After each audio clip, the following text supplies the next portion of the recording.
Pop open the garage. Ugh.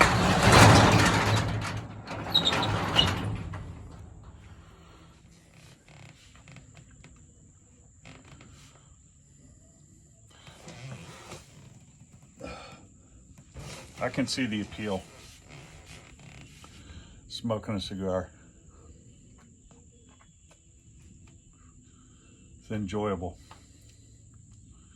This has a good taste.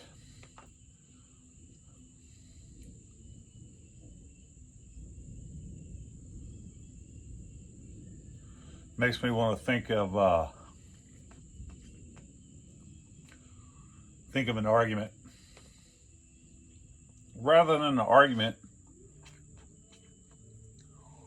what's coming to mind, or what I take to be the three most important truths that I've learned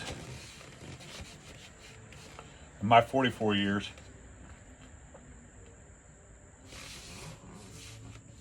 So when I was 40, I sat down and I asked myself, what have I learned?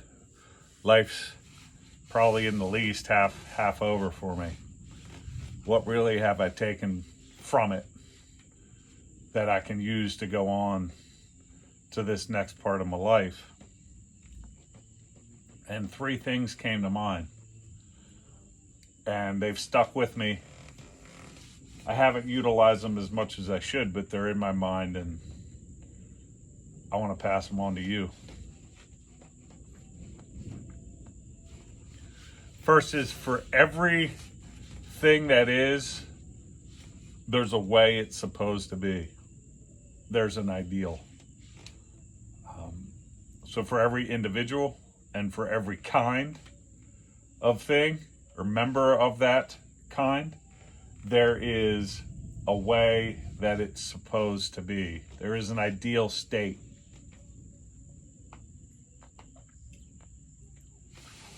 So that's number one, and that's like a metaphysical claim.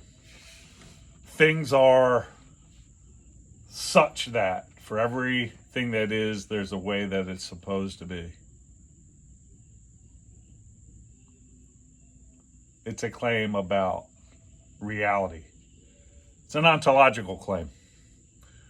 There are things, and then for everything there's a standard or an ideal for that thing, and it is going to realize that ideal to a lower or higher degree.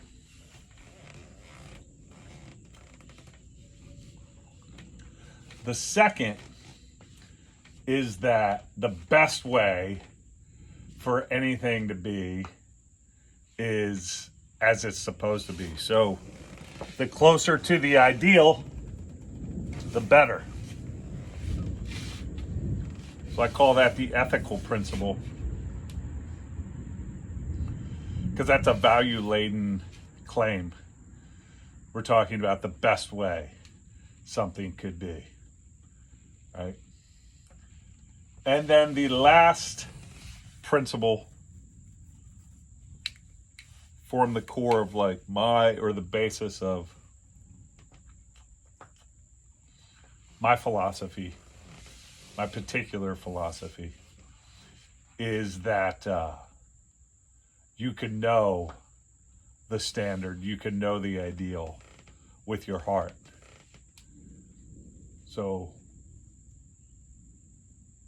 it's an inward thing, something inside, or at least that you access through the inside. It's not in the sensory world.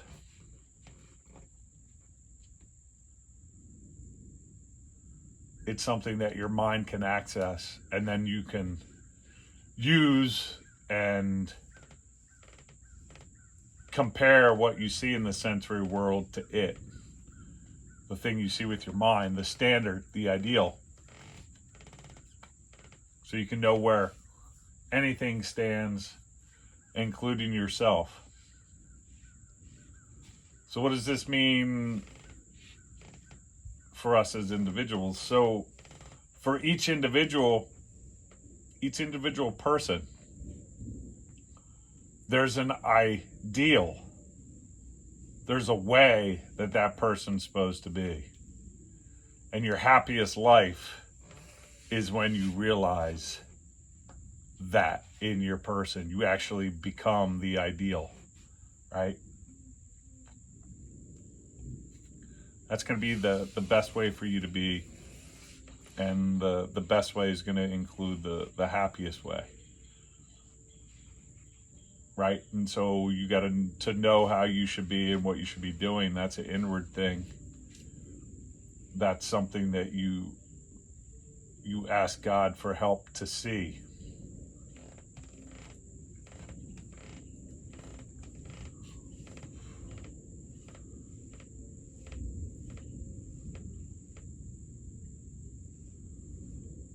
So that's what I say. Those are my three basic principles. And then we could say that that's my particular philosophy, where philosophy is understood as a set of ideas that inform how you live. But there's another sense of philosophy in which I teach philosophy and I practice philosophy. And that's in the sense of philosophy is not as a set of ideas. We could call that a philosophy. Whereas philosophy itself is an activity. It's an art. It's something that you do. Right? It's not in a book. It's not a set of ideas. Rather, it's a way of thinking that generates famous works of philosophy throughout the history and generates particular philosophies. And so what that consists in is the art or the action or activity of giving and evaluating arguments where your purpose is to determine the truth or discover the truth. That's what philosophy is. A philosophy is the set of truths that you've discovered. And so it's going to start with certain foundational truths like the ones that I came to. A metaphysical claim for everything that is the way it's supposed to be. An ethical claim. The best way for anything to be is as it's supposed to be. And then the last one, or the third one, was an epistemological claim, which holds, again, that you can know the way anything should be. You can know the ideal through your mind or through your heart, the eye of your mind, intellectual perception.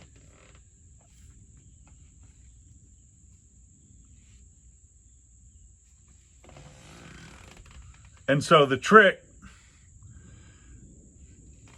to building a philosophy is you have to start with some fundamental principles. I had a student that came to me and was like, Dr. K, it's like, I know how to evaluate arguments. He's taking another class with me. I know how to evaluate arguments, but I have a hard time like making my own positive arguments. I've gotten some proficiency, like critiquing ideas. I know how to do it. One method to do it is the reductio ad absurdum, where someone advances a position, you try to think of something absurd that would follow from it if it were true. And if you can find something, then that suggests it's false. So the famous example of that dates back to Diogenes Laertius, was a Greek, came after Aristotle, but the example involves Aristotle's school. So Aristotle founded a school in philosophy called the Lyceum. And Aristotle and his students were famous, or well known anyway, for practicing philosophy and thinking as they walked. So they're called peripatetics. So peri in Greek means about or around, pateo means to walk. And so the peripatetics were walkabouts. So they would walk about while they did philosophy. And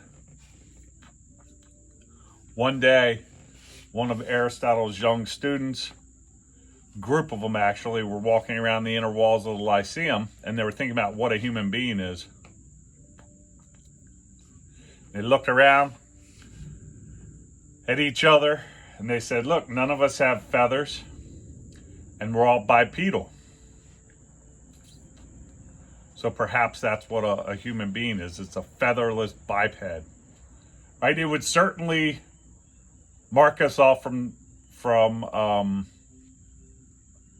other bipeds, at least it seems at first glance. So anyway, well, there was a rival outside of the walls that heard this conversation, and to make fun of Aristotle and Aristotle's students, mind you, by the way, Aristotle, this wasn't Aristotle's view, this is some of his young students. Anyway, this rival went and got a chicken and plucked it, threw it over the walls of the Lyceum, and said, behold, Aristotle's man. Right? So look, if what it is to be human is to be featherless and bipedal, then a plucked chicken would be a human. But that's silly. So therefore, so also is it silly to think that's what a human being is, right? That's not simply what a human being is. There's more to a human being than being featherless and bipedal.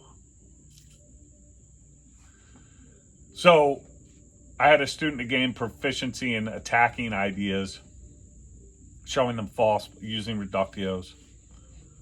But he said, you know, I have a hard problem making my own arguments for my own positions, like positive positions. And so I thought about it and I thought, well, what he probably lacks is a set of principles. So we talked a bit and I shared with him my 3 principles. And I said, that's what you need. You need a place from which to move to inform your further thoughts. And so it starts with certain principles. And from those principles, you build out the rest of your system. Use that to inform the rest of how you think.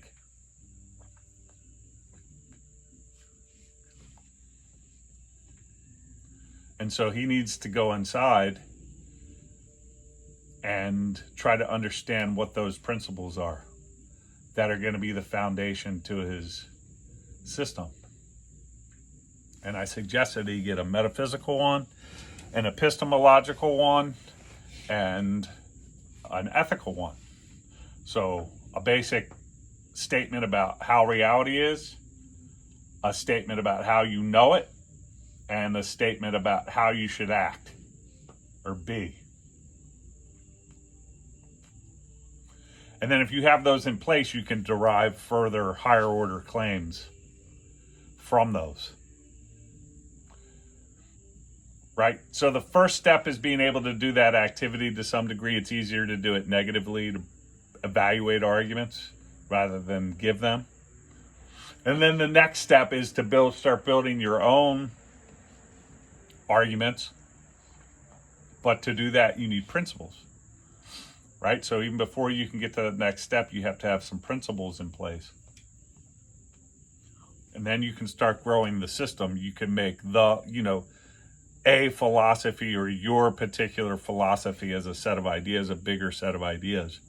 But even once you have some proficiency in the art of thinking and you have some principles in place and you have further derivations from those principles,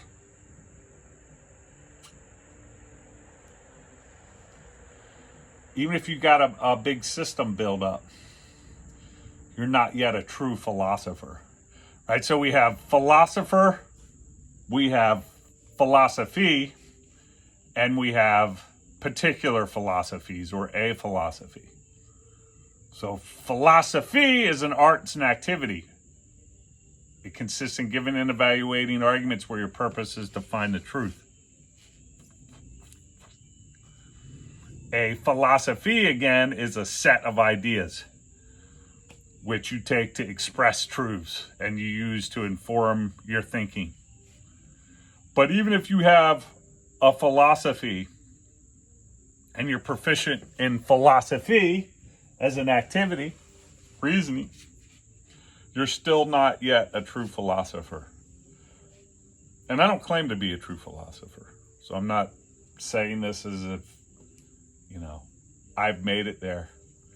But I have a vision of what it would consist in to do so. And I hope to be working towards that. So, the true philosopher not only can reason and has a reasoned out set of ideas, but they live those things. They live those things. I don't think there's many true philosophers. I don't think I've met many. Plato, I think, was a true philosopher. Socrates, Augustine. I've had lots of philosophy professors, but I don't know if I've met many philosophers. I've had lots of philosophy professors in the sense of people who, were good at reasoning and could, had certain ideas about things. But whether their philosophy had an ethical component in addition to a metaphysical and epistemological one, and it was a basis for how they lived and they were striving towards that ideal, I think I've only met 2 or 3. Okay.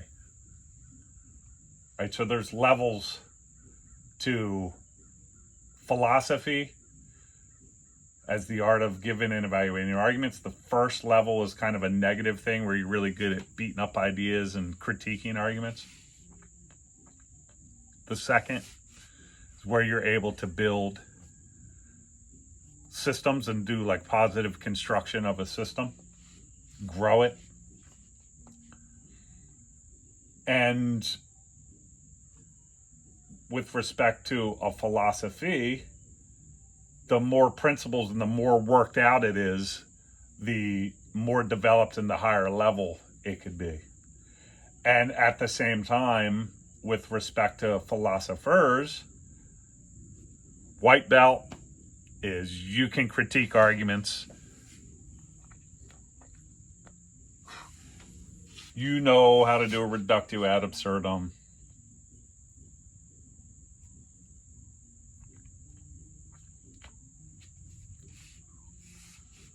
Maybe your blue belt, beyond those negative basics, you got the positive construction. Your purple belt, you have a worked out system.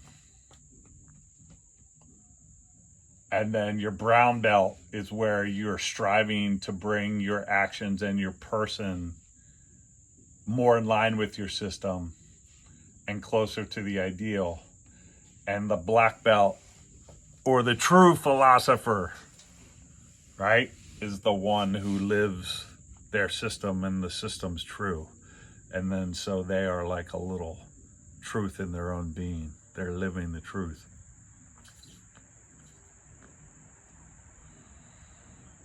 And then the levels of the black belt, the highest level will be where you have all that done and you help others do the same. Teaching, I think, is the highest, because that's serving your fellow man. What's higher than serving your fellow man? In their personal development, in their intellectual development, in their development as a man or a woman.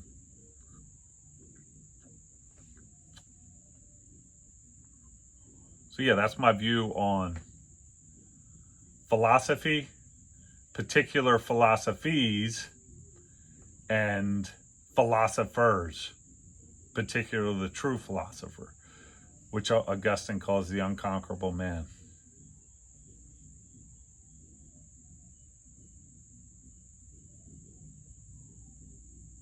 So the cigar, I've thoroughly enjoyed the cigar. It's got a nice taste. It's easy to smoke. Got a decent little buzz from it. And I hope you take something away from the thoughts I've shared with you. Maybe you have anything to add. I'd love to hear it.